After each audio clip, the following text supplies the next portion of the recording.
Hello everybody, my name's Chris and welcome to Retro Ratchet. So here we have a car I've been chasing for a long time to try and get a review and a drive of, the Volvo 340. And no, it's not had an engine conversion with a Clio 16 valve or anything, it's just a boggle standard 1.7 GLE. So this was Volvo's first crack at the small family hatch market. If you want to find out what I think about it, then stay tuned.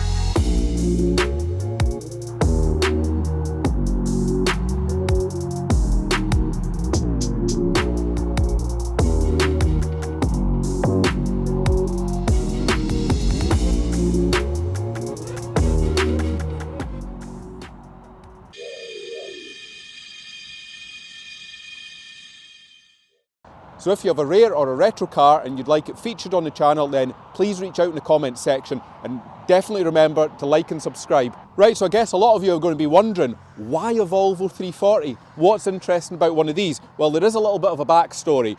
So for me, it's the nostalgia value that's attracting me to this. My parents actually owned one of these in 1987. It was a metallic green one, a 1.4 GL. So kind of similar story to the Mark IV Escort. So what's it like to experience one of these from the driver's seat as an adult? Right, so a wee bit about the Volvo 300 series. So the 345, as it was called, came out in 1979 and ran all the way through to 1991. So a huge long production run. And this was Volvo's first attempt at getting into the small family hatchback market. So to compete with the likes of the Ford Escort, the Volkswagen Golf, that kind of thing. You can still see that traditional Volvo DNA in the styling. You know, you've got the grille there, you've got these big bumpers, and it's packed full of safety, well, active safety features as they put it in the market material at the time. So there's no airbags and things like that, but what you did get, you got side impact beams on the doors, you got a collapsible steering column, you got crumple zones front and back, and then a reinforced safety cage, which was going to keep you and your family safe. But it still retained the rear-wheel drive configuration of all the older Volvos. So Volvo were just trying to capture that small family car market for those where the larger 240 and 700 series maybe didn't suit them. Right, let's take a wee look under the bonnet, see what we've got here. And then the bonnets open in an unusual way, so they fold that way forward. So you've actually got pretty good access in here. Those of you familiar, Volvo 340s came fitted with two different sizes of engine, the 1.4 and the 1.7, which is what this one was, and they actually came from Renault. So this is just an 8-valve unit, roughly about 82 horsepower and I think 93, 94 pounds-foot of torque, longitude mounted and obviously rear-wheel drive configuration. So this one here is fitted with a carb, as you can see. There's tons of space under here. And this area here is, I'm sure, where you actually used to get the spare wheel in some of the early ones. I don't know if it's in the boot on this one. I'll have to take a wee look. You do have a jack and the brace for taking your wheels off. So I suspect, yeah, it's probably missing this wheel. But it shows you how much space there actually is around this engine bay to be able to fit a spare wheel under the bonnet. So looking around this one, it does look relatively solid, you know, without doing a full inspection. You know, the turrets, the inner wings. So yeah, so this one does look very original to me. Plenty of space to get in and work on that 1.7 Renault engine there, except maybe the Dizzy cap, that looks a wee bit tighter to get into. So yeah, so the 300 series came in two different body styles, 3-door and 5-door. I think it was a 5-door one that my family had back in the 80s. They're a bit more practical. You can tell when you look at it, they are a little bit more sturdy looking than the equivalent Escort or Astra. You know, you've got these big side moulding strips on here, and the same with the bumpers, you know, big, quite meaty bumpers on it, you know, for crash resistance. This one I think is oyster grey metallic. Put in the comments if that's not the case. Looks like it's fitted with its original steel wheels and wheel trims. And then moving round to the back, I think at some point this one has probably had a spoiler fitted. There's a few wee marks there. You've got a high level rear brake light and a rear wash wipe on it. And it is a GLE. I actually thought it was a GL, but no, it's a GLE. So we'll have to figure out what extras they come with. And then going in there, you know, there is tons of space in here. And the parcel shelf You know, they've got a little step on them there when they go in. So you do notice it's actually got quite a high floor in the boot as well. Similar amount of space as to what the Mark IV Escort had. But these bumpers certainly look a lot more sturdy than Escort ones. Well, let's take a wee look around the front. Sunroof on this one as well. And one thing I love about Volvos is these, just little details like this. Headlamp wash wipe system. I mean, how cool is that? I don't know if they work, but they do look pretty cool. I'm not sure what these would have been. Maybe some way of getting into the bumper to release it. No front fog lights on this one. Yeah, so I think quite a sturdy looking car for its time. Put in the comments what do you think. Do you like the styling or don't you? Right, let's take a wee look at the interior. So the first thing you notice is these unusual door speakers when you open the door. These are probably upgrade Volvo units. You can just see the Volvo badge on them. That was back in the era when there wasn't 100 different types of door trims. So you can see here where the lower trim models would have had a manual window winder and then it's just a blanking plate that's put in. The same as the lower models probably wouldn't have had any door speakers at all. But yeah, they just added them on, which I think is actually pretty cool. Unusual styling here on the door bin as well with these little gaps in it. But yeah, this one here, I mean, it looks like it's got its original Volvo rubber floor mats in it as well. So that's pretty handy. So quite a big steering wheel. It's actually at a decent angle, certainly for me, and then the horn push here in the middle. What else do we have? So this one's fitted with the rev counter. Some of them did have additional gauges on the top, which this one doesn't have. And a lot of warning lights along the top there, like seat belt, heated rear window, that kind of thing. 5-speed manual gearbox, as you would expect. The wee collar here that you need to lift it to get it into reverse. So being a GLE, there's quite a lot of spec on this one. We have manual sunroof. I don't know if that is original. It doesn't actually have a Volvo name on it, so that might not be original. Who knows? So who knows with that one? Put in the comments if that's an original sunroof. You've got a rear wash wipe switch down there beside the gear stick. It's probably quite an unusual place to put it. You would have expected it to have been up here, you know, with your fog lights and your heated rear window switch. They've obviously used that space just for the instrument dimmer rather than putting your rear wash wipe in. The switchgear, I'd probably say these are the skinniest switches I've ever seen in my life. They look really fragile, but they probably aren't being Volvo. They probably last for hundreds and hundreds of thousands of miles. But you know, on first glance, they do look a wee bit unusual. And then down here in the centre console, you've got your electric window switches. And one thing Volvo were reasonably famous for was the heated front seats for the winter. So that's good. I haven't tested them, so I don't know if they work. You've got a wee analogue clock there in the middle along with your cigarette lighter. And then you've just got a basic heating control system here with your fan, your temperature and your direction.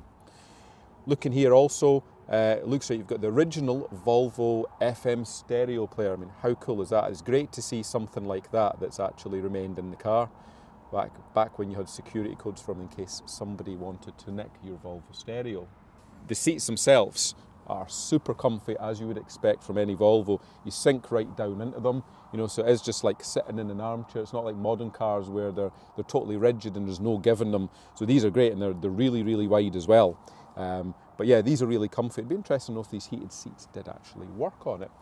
You've got a fixed headrest, which is padded on these. The lower down models, the lower trim models didn't actually have the fabric on the headrests. I remember that from my childhood. Right, let's take a wee look in the back. Nearly 40 years on from when I last sat in the back of one of these. So first thing you notice is you actually sit really, really high up in this. I mean, considering how short I am, my head is just about on the roof. So I think if you were over 6 foot, you might struggle to get in one of these. Quite a flat seat base there.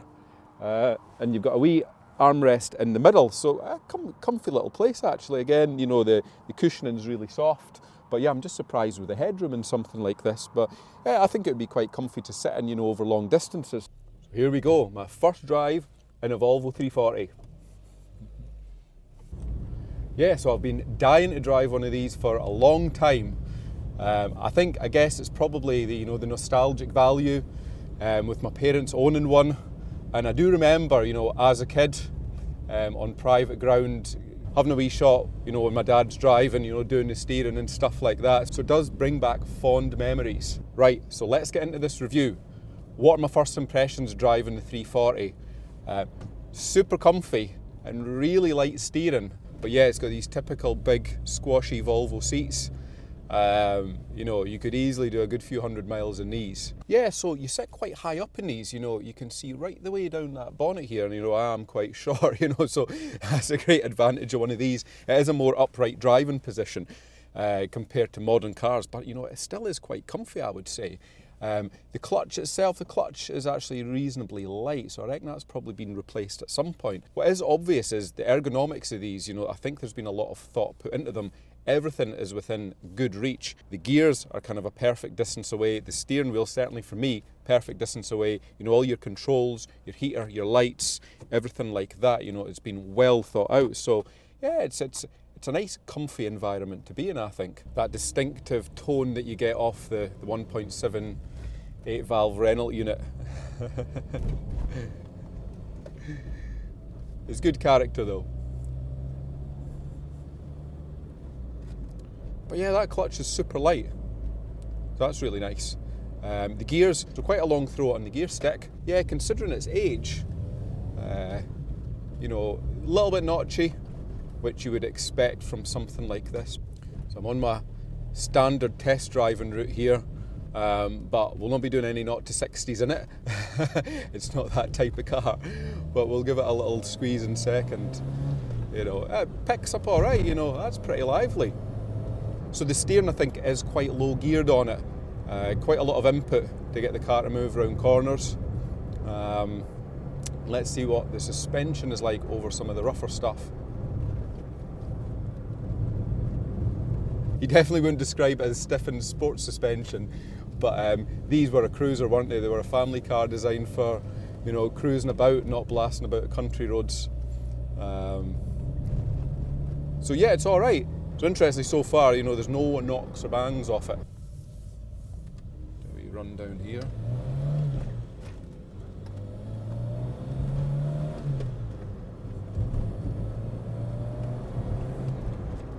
Hey, I tell you what, that picks up a lot better than I expected for a 1.7. Obviously, I wasn't pushing it too much there, but this thing literally only weighs 1,000 kilos, so 1,000 kilos and 82 horsepower.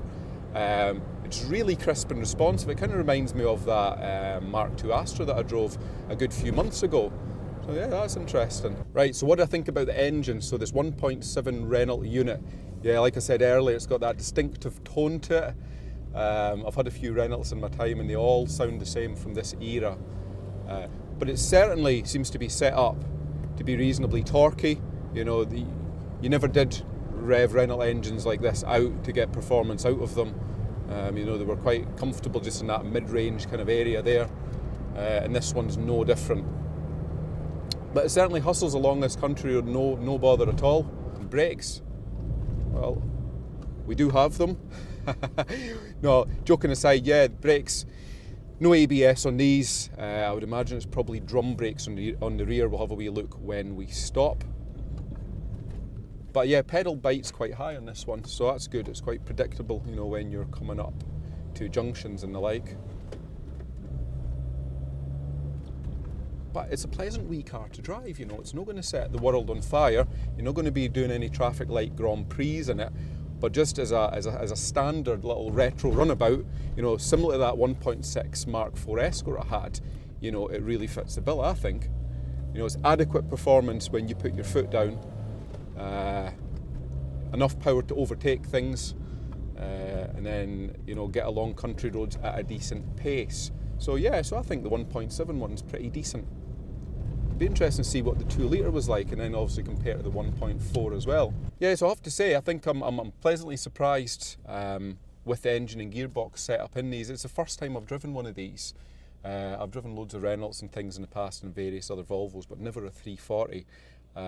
So I did think it would be a little bit more sluggish than it is, but yeah, it's just pulls away lovely. We know the cooling fans work, that's them just kicked in there. Yeah, we've got stuck in a little bit of traffic, unfortunately, which is never great when you're trying to review a car and see how well it drives. But yeah, I guess we're giving the cooling system a good test out. And that's the fan back off again. So yeah, I cycled in and out. So that's reassuring anyway. It's always a worry when you're driving an old car. Is it going to overheat or not when you're stuck in traffic like this? Both electric windows work well. Right, so what's my thoughts and conclusions on the Volvo 340? Well, I've thoroughly enjoyed driving it. I think I've been pleasantly surprised by the engine and the gearbox, how well they went together. I thought they would have been a little bit more agricultural. I think that little 1.7 Renault unit, it pulled along quite nicely. You know, it was nice and crisp and responsive. So it was a bit more powerful than I thought it actually would have been. The handling, brake, steering is kind of what I thought it would be for, you know, an 80s designed car. I also obviously love the interior, you know, the dashboard layout. You know, I've got this thing about dashboards, favourite part of a car. So this one is quite quirky and it's super comfy to sit in. So for me, yeah, there's loads of things I actually really liked about this one. And dislikes, well, it's the same thing I say in every video. I don't yet own one. So we need to get shopping. So finally, I'd like to say thanks to Scott from Retroshite for giving me the opportunity to drive and review the Volvo 340. So this car is actually going to be available on his raffle site. I'll put a link in the description so you can find out some more. Thanks for watching and I'll see you in the next one.